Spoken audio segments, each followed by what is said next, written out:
وأشهد أن محمدا عبده ورسوله أرسله بالحق بشيرا ونذيرا أما بعد فإن خير الحديث كتاب الله وخير الهدي هدي محمد صلى الله عليه وسلم وشر الأمور محدثاتها وكل محدثة بدعة وكل بدعة ضلالة وكل ضلالة في النار.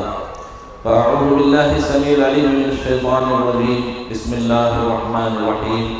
وَيُؤْثِرُونَ عَلَىٰ أَنفُسِهِمْ وَلَوْ كَانَ بِهِمْ خَصَاصَةٌ.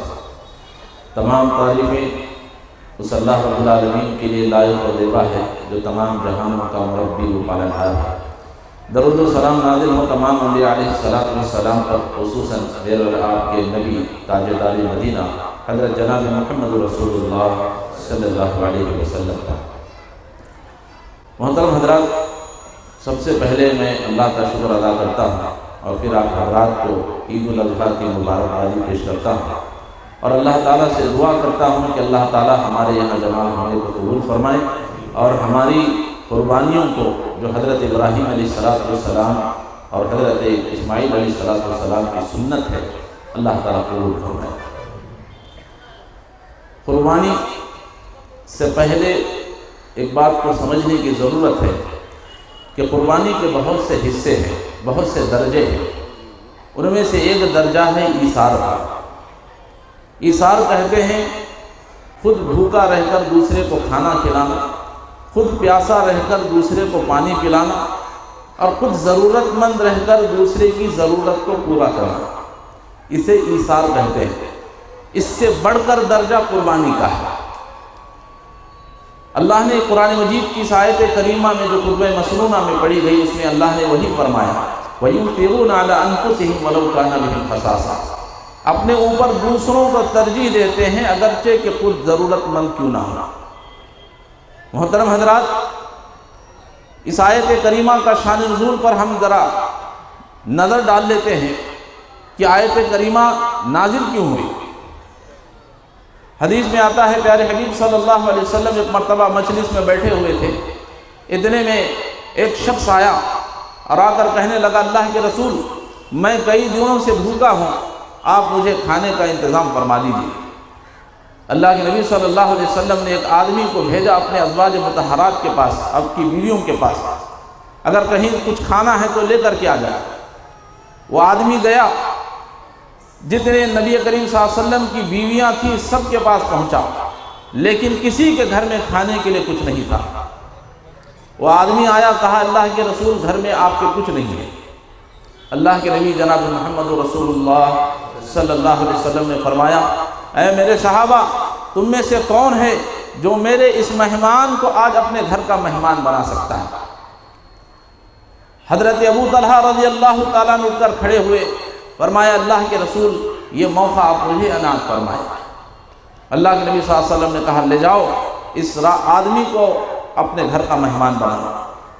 صحابہ رسول گھر گئے، اپنی بیوی سے پوچھا، کہا بیوی آج ہمارے لیے بڑی خوشی کی بات ہے. بیوی نے کہا آقا کیا بات ہے؟ کہا کہ آج اللہ کے رسول کا مہمان ہمارے گھر کا مہمان بننے والا ہے. اور فرمایا کیا اس کے لیے کھانے کا کچھ انتظام ہے؟ تو بیوی نے کہا آقا بچوں کے کھانے کے لیے کچھ روٹیاں بچی ہوئی ہیں، گھر میں کچھ نہیں ہے. اس آدمی نے کہا دیکھو کسی طرح سے بچوں کو بہلا پھسلا کر سلا دینا، ہم بھی بھوکے رہیں گے لیکن مہمان کو کھانا کھلائیں گے. اسی کا نام ایثار ہے. اور کہا کہ دیکھو جب مہمان ہمارے ساتھ دسترخوان پر بیٹھ جائے تو چراغ کو درست کرنے کے بہانے اسے گل کر دینا، اسے بجھا دینا، تاکہ مہمان یہ سمجھے کہ ہم بھی اس کے ساتھ کھانا کھا رہے ہیں. چنانچہ وہ مہمان گھر میں آیا، دسترخوان پر بیٹھا تو حضرت ابو طلحہ رضی اللہ تعالی عنہ کی بیوی نے چراغ کو بجھا دیا اور مہمان کھانا کھا رہا تھا اور یہ سمجھ رہا تھا کہ شاید میرا میزبان بھی کھانا کھا رہا ہے، لیکن وہ میزبان کھانا نہیں کھا رہا تھا. اسی طرح سے اس نے بھوکے رہ کر کے رات گزار دی. آپ اندازہ لگائیں ہم میں سے کوئی بھی شخص اس بات کو پسند کرتا ہے کہ میں بھوکا رہوں، میری بیوی بھوکے رہے، لیکن کسی کے بچے بھوکے رہیں کوئی پسند نہیں کرتا. لیکن قربان جائیے اس صحابی رسول پر اپنے بچوں کو بھوکا سلا دیا، لیکن مہمان رسول کو اس نے کھانا کھلا دیا۔ صبح ہوئی، حضرت ابو طلحہ رضی اللہ تعالیٰ عنہ اللہ کے نبی صلی اللہ علیہ وسلم کی خدمت میں حاضر ہوئے۔ اللہ کے رسول نے فرمایا، ابو طلحہ خوش ہو جاؤ، اللہ رب العالمین کو تمہارے رات کا یہ عمل اتنا پسند آیا کہ صبح ہونے سے پہلے اللہ نے قرآن مجید میں تمہاری شان میں آیت نازل فرما دی، وَيُؤْثِرُونَ عَلَىٰ أَنفُسِهِمْ وَلَوْ كَانَ بِهِمْ خَصَاصَةٌ۔ اے نبی، کچھ لوگ ایسے بھی ہیں جو خود بھوکے رہ کر، خود ضرورت مند ہونے کے باوجود بھی دوسرے کی ضرورت کو مقدم رکھتے ہیں۔ یہ ہے اصل ایثار، یہ ہے اصل قربانی۔ اگر یہ جذبہ ہمارے اندر نہیں ہے، اگر ہم اپنے آپ کو سیلفش بنا لیں، تو پھر یہ قربانی کرنا ہمارے لیے کچھ فائدہ نہیں ہے۔ قربانی کا ایک مقصد یہی ہے کہ آدمی کے اندر ایثار اور قربانی کا جذبہ پیدا ہو جائے۔ قربان جائیے، حضرت عثمان رضی اللہ تعالیٰ عنہ پر نبی کریم صلی اللہ علیہ وسلم مکہ سے ہجرت کر کے مدینہ گئے۔ مدینہ کے اندر جتنے کنویں تھے، تمام کنووں کا پانی کھارا تھا۔ ایک کنواں تھا جس کا پانی میٹھا تھا، جس پر یہودی کا قبضہ تھا۔ اللہ کے رسول نے اسے کہا کہ مسلمانوں کے لیے پانی کو چھوڑ دے۔ اس نے کہا نہیں، میں پانی دے سکتا ہوں اس شرط پر کہ آپ اس کنویں کو خرید لیں۔ مسلمان جن کے پاس کھانے کے لیے کھانا نہیں ہے، پینے کے لیے پانی نہیں ہے، پہننے کے لیے کپڑے میسر نہیں ہیں، رہنے کے لیے چھت میسر نہیں ہے، اور یہودی کہہ رہا ہے، اے نبی اگر تم خرید سکتے ہو تو اس کنویں کو خرید لو، میں دینے کے لیے تیار ہوں۔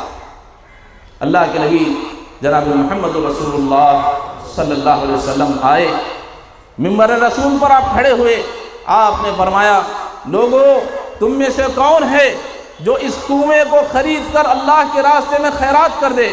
میں اس آدمی کو جنت کی بشارت دیتا ہوں، نہ صرف جنت کی بشارت دیتا ہوں، میں اپنے ہاتھوں سے حوض کوثر کا پانی اس آدمی کو پلاؤں گا۔ ہے تم میں سے کوئی؟ اللہ اکبر۔ ابو بکر بھی موجود ہیں، عمر بھی موجود ہیں، علی بھی موجود ہیں، حضرت حمزہ بھی موجود ہیں، بڑے بڑے صحابہ موجود ہیں، لیکن حضرت عثمان رضی اللہ تعالیٰ عنہ اٹھ کر کھڑے ہوئے، کہا اللہ کے رسول کسی سے چندہ مانگنے کی ضرورت نہیں ہے، عثمان پورا کنواں خرید کر اللہ کے راستے میں خیرات کر دیتا ہے۔ اللہ اکبر۔ آپ نے خیرات کر دیا۔ دوسرا واقعہ سن لیجیے، غزوہ تبوک کا موقع ہے، مسلمان قسم و کرسی کے عالم میں ہیں، اور مسلمانوں کے پاس اونٹ پر سوار ہونے کے لیے اونٹ نہیں ہے۔ اللہ کے نبی صلی اللہ علیہ وسلم نے اونٹوں کی کمی کو محسوس فرمایا اور آئے مسجد نبوی میں، منبر رسول پر کھڑے ہوئے، آپ نے فرمایا، اے میرے صحابہ، کیا تم میں سے کوئی ہے جو 100 اونٹ اللہ کے راستے میں خیرات کر دے؟ میں اس آدمی کو جنت کی بشارت دیتا ہوں۔ ہے تم میں سے کوئی؟ اللہ اکبر۔ حضرت عثمان رضی اللہ تعالیٰ اٹھ کر کھڑے ہوئے، فرمایا اللہ کے رسول 100 اونٹ میں اللہ کے راستے میں دیتا ہوں۔ اللہ کے رسول نے فرمایا جو آدمی 100 اونٹ کو اللہ کے راستے میں خیرات کر دے میں اسے جنت کی بشارت دیتا ہوں۔ عثمان اٹھ کر کھڑے ہوئے، 100 اونٹوں کو اللہ کے راستے میں خیرات کر دے۔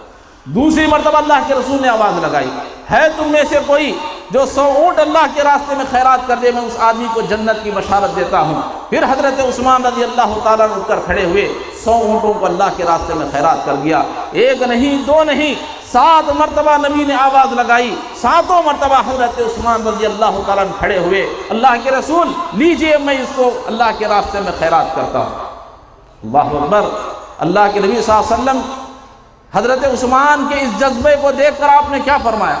فرمایا قط خط یا عثمان اشہد لک بالجنہ، عثمان بس کرو بس کرو، میں گواہی دیتا ہوں تم جنتی ہو، اللہ تمہیں جنت میں داخل فرما کر رہے گا۔ اور فرمایا ما ضر عثمان ما عمل بعد اليوم قط، لوگوں سن لو، آج کے بعد سے میرا عثمان کوئی نیکی بھی نہ کرے تب بھی اللہ اس کو جنت میں داخل فرما کر رہے گا۔ یہ ہے ایثار اور قربانی کا جذبہ، یہ ہے ایثار اور قربانی۔ اگر ہم قربانی کا جانور ذبح کرتے ہیں، اگر ایک مسلمان کے لیے، ایک انسان کے لیے مدد کا جذبہ ہمارے اندر نہیں ہے تو پھر یہ ہماری قربانیاں بیکار ہیں۔ محترم حضرات، آج اس وقت کیرلا کے مسلمان، کیرلا کے انسان بہت زیادہ ہمارے مال کے مستحق ہیں، ہم ان کی طرف اپنی نظر کو اٹھائیں۔ ہماری ضرورت سے زیادہ آج ان کو ان کی ضرورت ہے مدد کرنے کی۔ کتنے لوگ ہیں؟ تقریباً دیکھا جا رہا ہے 350 سے زیادہ لوگ مر چکے ہیں اور 150 سے زیادہ گاؤں بہہ چکے ہیں۔ 4.5 لاکھ آدمیوں کے گھر پانی میں بہہ چکے ہیں۔ ایک دو کی بات نہیں، 4.5 لاکھ آدمی گھروں سے بے گھر ہو چکے ہیں۔ محترم حضرات، یہ ہمارے اوپر ذمہ داری ہے کہ ہم ہمارے ان بھائیوں کو مدد کریں۔ یاد کریں 2009 کے اندر جب کرنول میں سیلاب آیا تھا تو اس وقت ہماری حالت کیا تھی؟ کچھ لوگوں نے کہا کہ کرنول 15 سال پہلے پیچھے ہو چکا ہے، 15 سال پیچھے جا چکا ہے، لیکن اللہ کا فضل ہے کہ باہر کے لوگوں نے، دوسرے اسٹیٹس کے لوگوں نے، دوسرے گاؤں کے لوگوں نے، دوسرے شہر کے لوگوں نے کرنول کے لوگوں کی اس قدر مدد کی کہ آج کرنول 15 سال آگے نکل چکا ہے۔ یہ جب انہوں نے ہمارا ساتھ احسان کیا ہے، ہمارا بھی آج فریضہ بنتا ہے کہ ہم کیرلا کے لوگوں کے لیے اپنا جو کچھ ہو سکتا ہے ان کے لیے قربان کر دیں۔ اللہ رب العالمین سے میں دعا کرتا ہوں اللہ تعالی ہم سب کو ان تمام باتوں کو یاد رکھنے کی اور اس پر عمل کرنے کی توفیق عطا فرمائے۔ اللہ رب العالمین سے دعا ہے کہ جو کچھ قربانیاں ہم کرتے ہیں اللہ تعالی ہمارے قربانیوں کو قبول فرمائے اور اللہ رب العالمین ہم سب کے قربانیوں کے اندر اخلاص عطا فرمائے۔ آمین وآخر دعوانا الحمدللہ رب العالمین۔ بارک اللہ لنا ولکم فی القرآن العظیم ونفعنا وإیاکم بالآیات والذکر الحکیم۔ إنه تعالى جواد كريم ملك برر رب الحليم۔